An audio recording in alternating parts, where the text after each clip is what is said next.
Hey, my name is Dean Lamb, and I play in the technical death metal band Archspire, and this is my brand new series where I take guitar lessons from guitarists that I just think are awesome. And first episode, I have someone amazing, Stephen Taranto.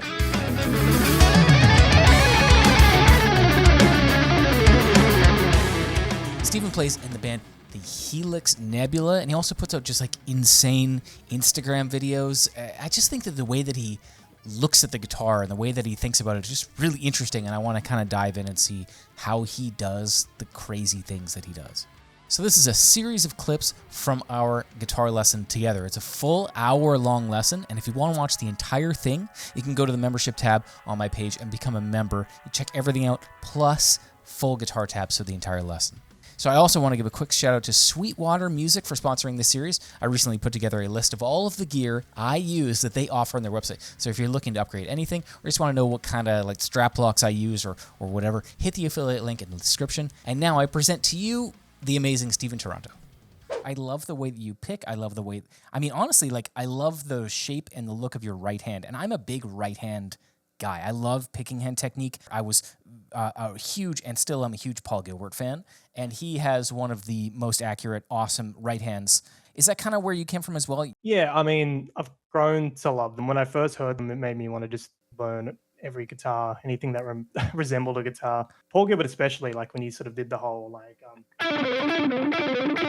that sort of like, if anyone sort of heard a lot of my playing, it's pretty obvious. There's a huge Paul Gilbert sort of influence.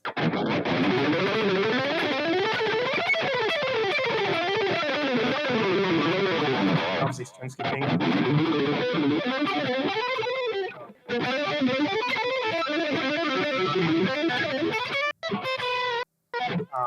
Hold on. I have two things to say. The first thing is that I asked a friend of mine to transcribe these videos so I could put them up with tabs, and I realized now that is going to be impossible. And also, let's go back a couple steps to the thing that you played that was 3 notes and then descending. You play a few notes at the top and then you descend and then you go back to the top. What was that? If we're starting on the 6th fret, it's like 6, 8, so 6, 8, 10. Down, up, down, and then 6, 8, 10, but E string, B string, G string.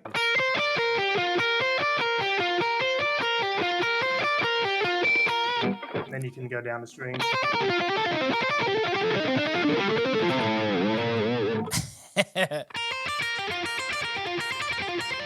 Yeah, I don't know. That's like one of the only kind of economy-ish, I guess, sort of techniques that I do like to incorporate in some passages and stuff. But I mean, and the thing is, I'll take some of these sort of shapes, sort of, I guess, familiar passages people have, and you can kind of incorporate the left hand sort of change sort of feel of it. So I like a lot of sort of double notes, and you've got the B to G string sort of relationship where they're a major third apart. So you can kind of get two of the same notes, or even a higher note on a lower string pretty easily. So say we're taking that technique, we'll take it up to like the 12th fret because it's got some stretches there.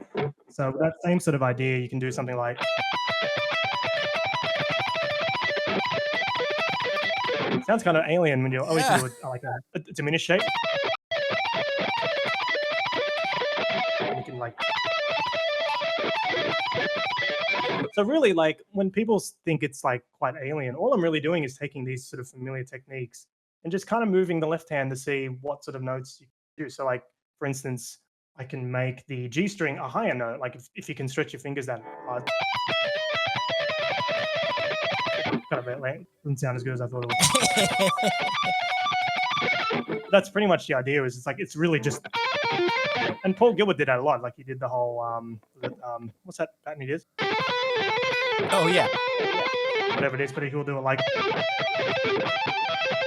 whatever it is, and then you'll just adopt the same sort of techniques, but just sort of morph them with the left hand. The questions I had for you that was like I'm most excited about is you incorporate some harmonic minor, but then also some jazz modal stuff, and you do chromaticism sometimes as well. So do you think about it in terms of chord progressions? Are you thinking about it in terms of I'll do a broad stroke of chords? They're okay. I'll do a lead thing, then I'll go back and revise. Are you thinking about pitches and notes every second that you're doing this kind of stuff, or are you just like mostly doing shapes? Like honestly, for me, it's I guess it's sort of the being metal sort of approach, but I've always sort of drawn more towards shapes. So I'll sort of see the fretboard in a quite visual sort of way. So I'll know like a minor arpeggio or minor scale, sorry, would be like there's like that weird sort of like diagonal sort of bit there on sort of higher end of the scale. But I base things a lot around shapes. I'm not like classically trained by any means in terms of like theory or that sort of thing. I tend to sort of follow my ear, and I mean I follow rules within the context of the scale. I'm probably sort of outlining, but then if I play a couple accidental notes and then I kind of just roll with it. But yeah, definitely more of a visual. Like when I look down, I kind of see things in a more visual sort of way, and that's how I guess it's like a muscle memory. Okay, so I have a question about your technique here as well. So you recently did a video where you played like the tapping section of Eruption.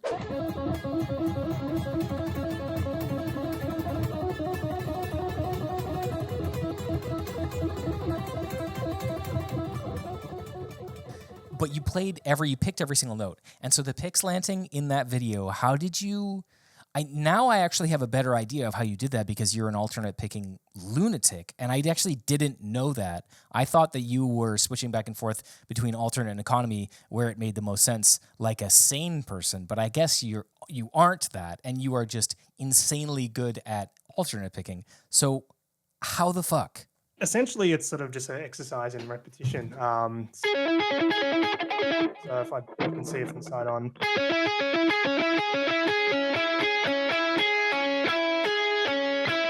And that's sort of just repeat.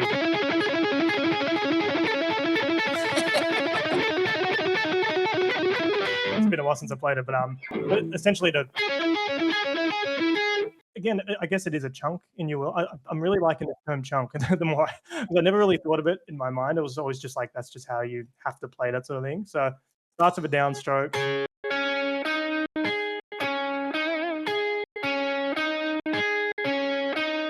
There is a lot of movement, I find. So you do kind of, at least I cap out at a certain speed. Like I can't go faster than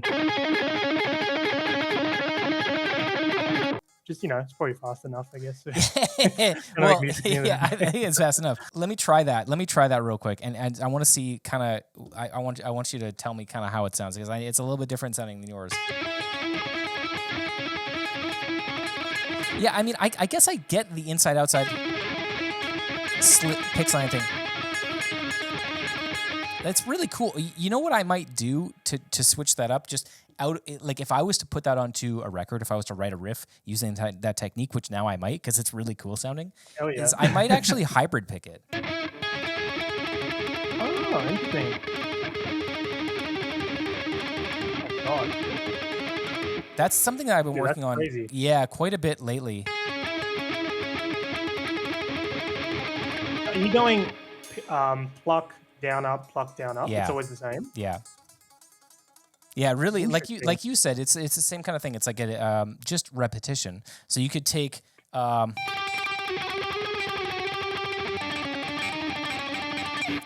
you could. That's insane. Yeah. I went through about a week or 2 weeks where I was like, this technique is cool, or is it annoying? I can't really tell. I don't really know if it's annoying or good. It sounds annoying when I do it, but it sounds good when you do it. Do you have any new projects you're working on? Anything new that people can check out musically, or anything else? Yeah, definitely. So I'm going to be putting out a couple of songs of hopefully a new body of work sometime this year. Probably won't be out by the time this is out, but or might be. We'll have at least one single, and I've got a Guitar Messenger course coming out. So like if you want to really do a deep dive on all like the sort of picking and sort of left hand ideas, that's going to be coming out pretty soon as well. And then just working on some songs with some other artists. Jake from the Helix Nebula, we're doing like a little thing as well. So Great. Quite a bit in the works. Thank you so much for taking the time with me, Stephen. And I feel like I learned quite a bit. I really admire your guitar playing, and likewise, man. This has been an absolute privilege, dude. Yeah. Thank you so much. Love to do it again sometime. Absolutely, we'll make it happen. Thank you so much, buddy. Catch you, man. Have a good one. So if you enjoyed that and you want to watch the entire hour-long lesson, totally unedited, along with a full, in-depth transcription of everything both of us just played, hit the join button on my channel right now. Thank you so much. See you next time.